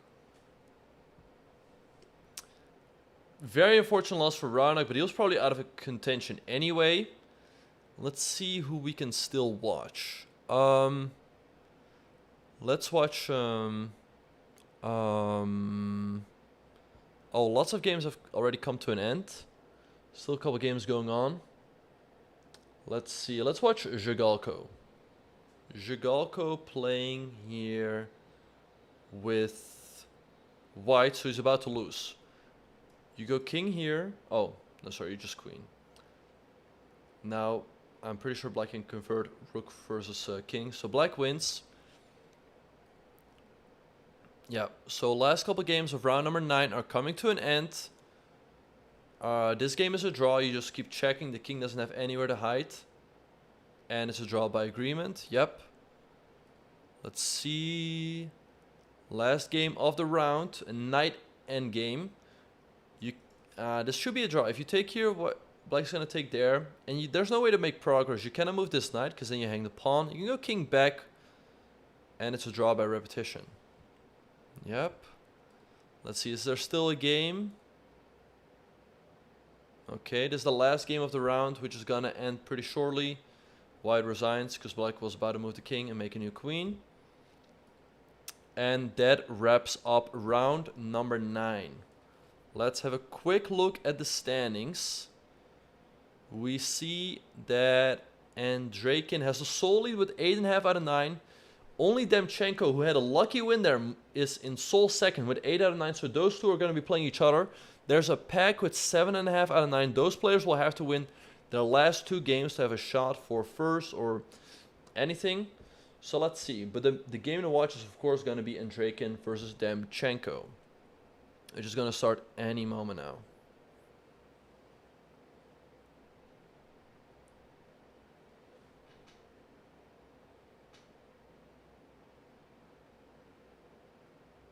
Just wait for it. Buddy Pernev is on 7.5 out of 9. If he wins the last 2, he's still in it to win it. But let's see. We're going to watch Andreikin versus Demchenko. Game's about to start. And we are off. There we go. So Demchenko with the white pieces has to win to try to win Title Tuesday. Here we go. E4. Probably Andreikin, yep. Stays solid with E5, knight of 3. Demchenko plays knight C3. Oh, is he playing for a draw? Is he just playing for a draw here? Bishop D3. Castles, D5. This is not what he usually plays. Usually plays Italian, but this is very solid. Often white will trade here with a very flat position. Yeah, bishop 4 played. I had a game here against Jeffrey Zhang where I played knight d7, but Andreikin plays bishop e6. Maybe knight e2 and knight d4. That's usually the plan. I think knight e2 is the usual plan here. Let's see what Demchenko is going to do.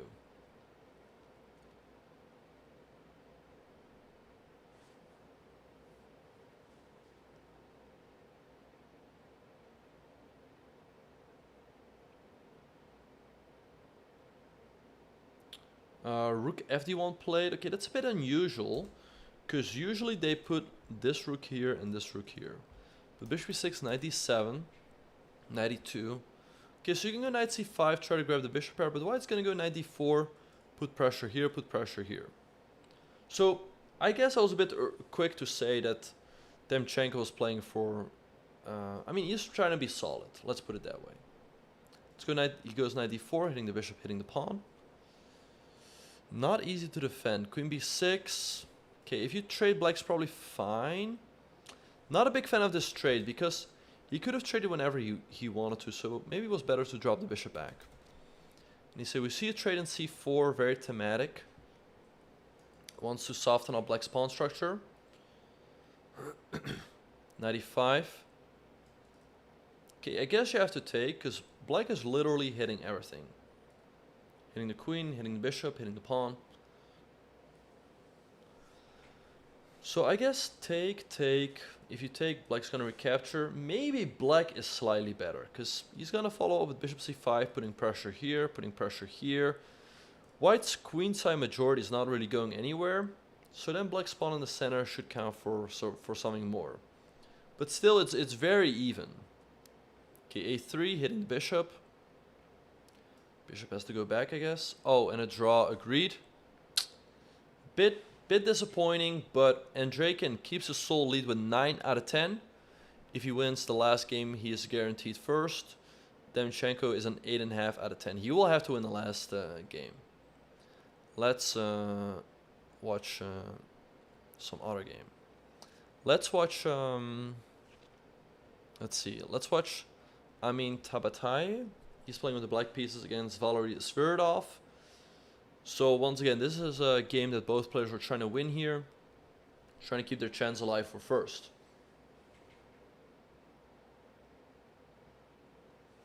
Okay, so this knight on d5 is very nice. It cannot be dislodged, because black doesn't have a pawn that could attack it, or a light squared bishop, or a knight. But f5, and so what Amin is doing here is he's sort of playing around the knight. But it's not that easy to do that. So g6, I feel like that weakens black's king a little bit. Rook c2. Let's see, h5. I guess you just have to wait. Rook c1. Maybe white's gonna sack at some point in time. Okay, black sacks on d5, hitting the pawn on d3. Rook e1, hitting the pawn. Bishop d6, guarding everything. Now this pawn has to be guarded with rook d2. Maybe c4, maybe e4. King g7 played. Rook d2. Let's see who's gonna... Okay, he goes f4, trying to break through on the king side. I guess he wants to take rook g4. Oh, maybe take rook g4, line it up with e4, putting a lot of pressure. a6, just solidifying everything over here. Tense game. Queen f1 played.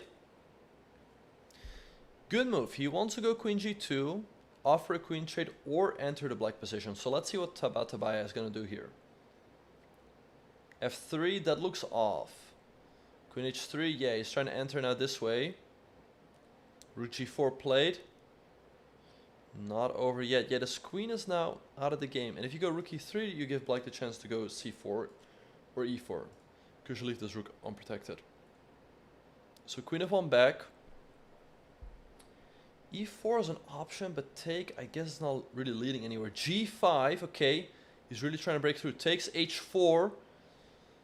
Okay, wait. White's king is getting under a lot of fire here. How is he going to try to hang on here? If you take, that should not end well. Rook e4, very nice move. Offering the rook trade, stopping e4 so this bishop can never join the attack. And if you take, your queen is attacked and your bishop as well. So, very nice move by Zverdoff. If you take, you just recapture. This pawn is falling.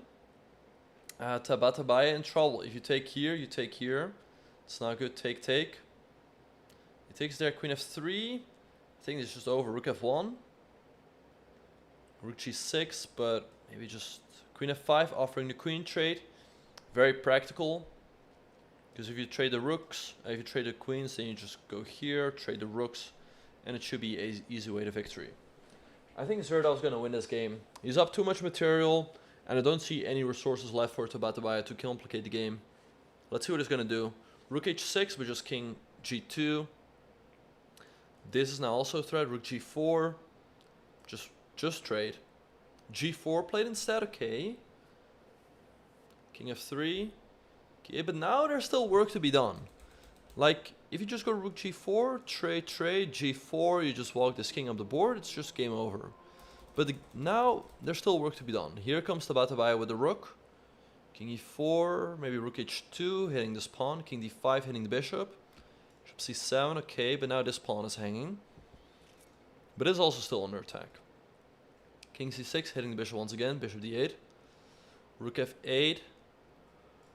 Okay, bishop e7, rook e8. Bishop f6, maybe g5, yeah, nice move. Rook e6. Okay, where's he gonna go with the king? King f5, rook d6. Okay, you can take. g6, yeah, rook d7 is coming. This bishop is about to be lost. It will have to sacrifice itself for these pawns. So c4 played by Tabatabaia. Take, take. c2, but c5, he has another passer. Rook d7. g7. Oh, there goes the bishop. Yep. And this is going to be new queen. So Zverdoff wins this game, moves to 8.5 out of 10 in second place. Let's see who else is there. We have... let's see who's still playing. We have Shugirov against Zubov. Both players have to win this game. Wait, what? Okay. Threatening checkmate. Bishop g6. Okay, queen c5, rook d5, tense game here. White would like to get rid of this pawn somehow. Bishop f7. Queen b3, rook d4, okay. b2, but just take, take. And now, there's a lot of pressure here, but... Wait, there wasn't a tactic? Okay, queen g5, but trade. Black is still up this pawn. But knight f5. Should be 6. bishop f7, queen e5, queen d5. Very tense. Both players have just a couple seconds. Queen e2, king g3, queen a3. Okay, check, king g3, queen d2. Okay, he's hitting this, knight f5, but this should be a perpetual. I don't think anything more is in a position. I think we'll just see a draw here, which is not what both players need. Both players need a win here. But sometimes there's just nothing more. Both players move to 8 out of 10. Steering their way through the complications. Let's see who else we still have. We still have... wait. That's really it in terms of the games for the leaders. But, okay. White is trying to win rook versus knight. It's a draw, but he can try, of course. It's fair to try rook versus knight. If you try to win rook versus rook, then you're just wasting everyone's time. But this is fair. Okay, but check. Black is getting to the back rank now. This is very tricky. I think it's 96. This at some point this might be lost because Black's king is so far to the so close to the corner. I actually looked at this once. This is maybe winning, but it's very, very difficult. So I think this game is gonna end in a draw anyway. King e6. Oh, and it's a draw. It's a draw. Yeah, game ends in a draw. Nothing to be seen here anymore. Okay, so that wraps up round number 10. Let's have a quick look at the standings. We see that Andreikin is on sole first with 9 out of 10. Christopher Yu, Buddy Pernev, and Demchenko and Zverdoff are on 8.5 out of 10.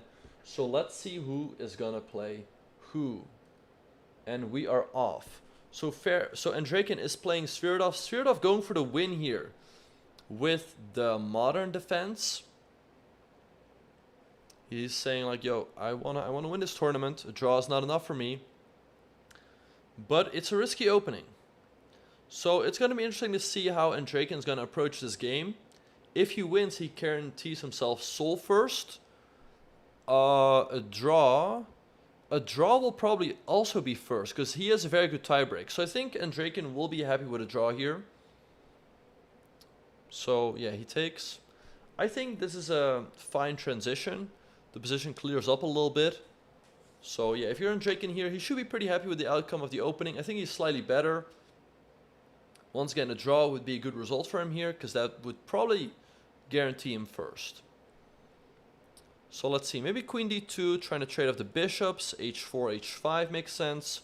Just going for the attack.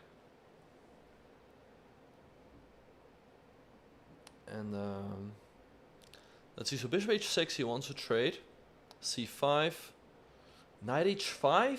If you take, there's queen g5, you lose. If you take, you take. Take, then take, and knight g5. You cannot stop this because this is protected. So I think knight h5 is very, very strong. Will he find it? If here, here. Yes, knight h5 is on the board. Uh-oh, Zverdoff in trouble. You cannot take here, you just lose the game. Bishop h8 is a move, but you will just be down in exchange. Uh-oh. Uh-oh, Zverdoff in trouble. Is Andreikin just clutching it out here?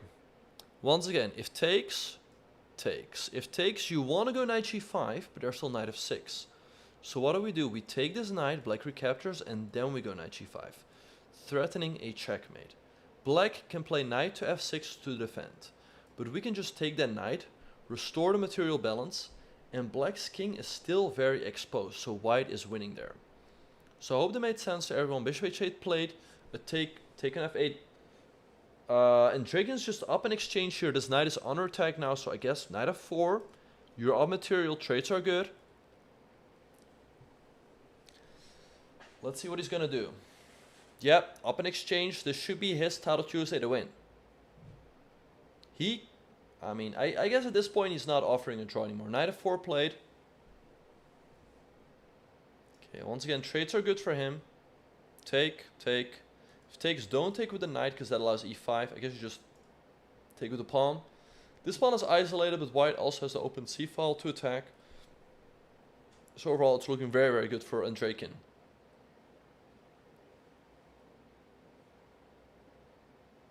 Exactly, and if the people here would have done their puzzles, I mean, if you do your puzzles, then spotting things like this are easy. So bishop takes f3. Okay, I guess you take with the queen. That does hang this pawn, but it gives white a lot of activity, like hitting the bishop, so hitting the knight. So I'm not even sure if you want to take on d4, but I would just take with the queen. Okay, takes on d4, but rook d1.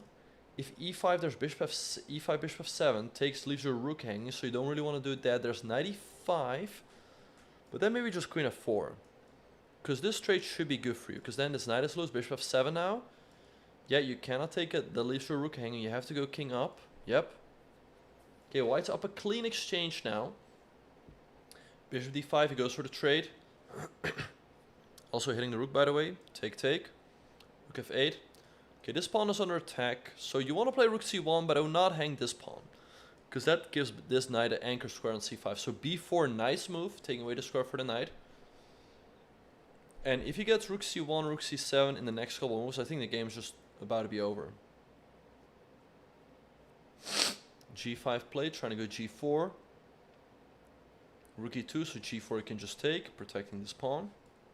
Knight f6. Maybe move the rook over, trying to go rook c7. Rook c1. Okay, so he wants to leave this rook here to defend and enter with this rook. So rook c7 makes sense. Bishop e7 played, hitting the pawn. a5, I guess we'll see a trade here. Okay, he can enter now. g3, making sure he can never get back rank checkmated. King g6. Activate the rook here. King g2.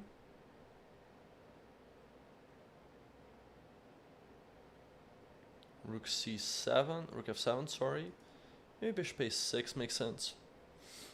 Bishop c8 played. h5, rook c6 makes a lot of sense. h3, trying to soften up the pawns on the king side.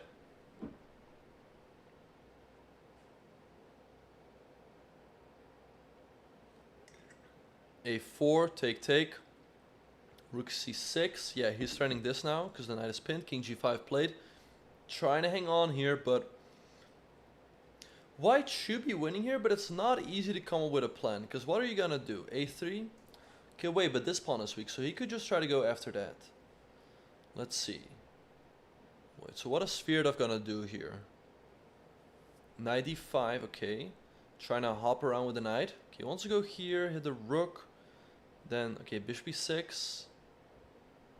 Maybe knight c3 now. Oh wait, not that, knight c3. Okay, the knight's under attack. Where's he gonna go? Oh wait, he has a double attack. Wait, I completely forgot about that. Knight c3 you just take. Wait, I think this game is about to be over. Knight e7 you just take. And bishop e8. I think this is it. I think that's it. It looks like Andreikin is gonna win this week's Title Tuesday. Knight c6. Take, and bishop e8 just looks over. You hit the knight and then you hit the pawn. Zverdoff loses on time, and that's it. Andreikin wins this week Title Tuesday with a score of 10 out of 11. Very impressive showing. He played very well throughout. Also finishes off the tournament on over 3,000. So let's see if, you know, anyone can still post a good score. Let's watch Pranav, who is out there playing Demchenko. If Pranav wins this game, he comes in second. Still a very good performance. He's up a pawn here. Can he convert? Queen h1. Okay, he's trying to go queen h6. So bishop e8 play to protect the pawn. I think you just have to move the queen back. Have to go queen back, yeah. King g8. Knight e2. Bishop d8. I don't like a3. I feel like he had to try to create a pass pawn. Queen c2, but maybe you, I mean, knight c3. Knight c1. Okay, he wants to put the knight here, I guess. Knight d3, yep. Demchenko, almost no time, 3 seconds against 7 for Pranav. Can Pranav win? Queen b5, g4, trying to restrain the f5 break, knight e2. Queen b5, knight c3, queen c4. He's kind of pinned now. This is a draw. Bishop b5. Wait. I don't like what Pranav is doing here. This king is very airy. And with no time on the clock, 2 seconds. Bishop d2, but he can barely move here. Take the pawn. Uh-oh, he's... Queen h7, how's this gonna end? Wait, there's no more checks. Check here. Check here, just walking out of the checks. Oh no. Pranav is going down. King c7, this bishop is dropping off. Check, bishop d7, it's over. Queen d2. Bishop d7, oh. And that's the end for Pranav, who finishes on 8.5 out of 11. A good showing, but not enough to finish in the prizes. Unfortunately for him.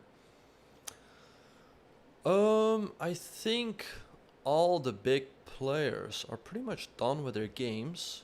But let's just watch, let's watch Wonderful Time, who's still out there trying to win this game. But even if he wins, he would finish on 7.5 out of 11, which is not really close to the top places. But yeah, it looks like this game is gonna be a draw. Okay, he's trying to set up knight f2, but king f3. Wait, that's no, you take here. King g7 played. g6. Okay, you want to take this pawn, but you can't for the moment. Knight d3. Wait, or could he take? Take, check here, king here. He probably could have taken the pawn. g2. Okay. Knight f2 maybe anyway. Trying to snap off this pawn. Knight c5. Okay, king back. If you take now king f3. So, wait, king f3? Oh, knight c3. Knight c3. That's not a good move, I guess. Check. King back. Check. Okay, this is checkmate. You have to go there. e4 is a move. Okay, if you go here, knight d5. Oh, and knight d7. Oh, but that's a free rook. Yeah, so Wonderful Time ends off this tournament on a win. Yeah, he can just pre-move his way to victory now. Because, like, as long as he puts everything on the dark shores, nothing can happen. And that's it. Title Tuesday comes to an end, so we see Andreikin win the tournament with 10 out of 11. Demchenko come in clear seconds with 9.5 out of 11. And Jeffrey Zhang come in third place with 9 out of 11. So, yeah, guys, that wraps up this week's Title Tuesday. We are about to wrap up. But, hey, if you like the commentary, you can also follow me on my channel. And I do a lot of puzzle streams, as some of you guys might know. So, something to consider. I hope you all enjoy watching. We're gonna wrap up, but thank you all so much for watching, and we hope to see you again next week in Title Tuesday. Hikaru will be back, so we'll be a lot tougher for the other GMs. Once again, thank you for watching, and we look forward to seeing you in the next broadcast. Thank you guys. Bye.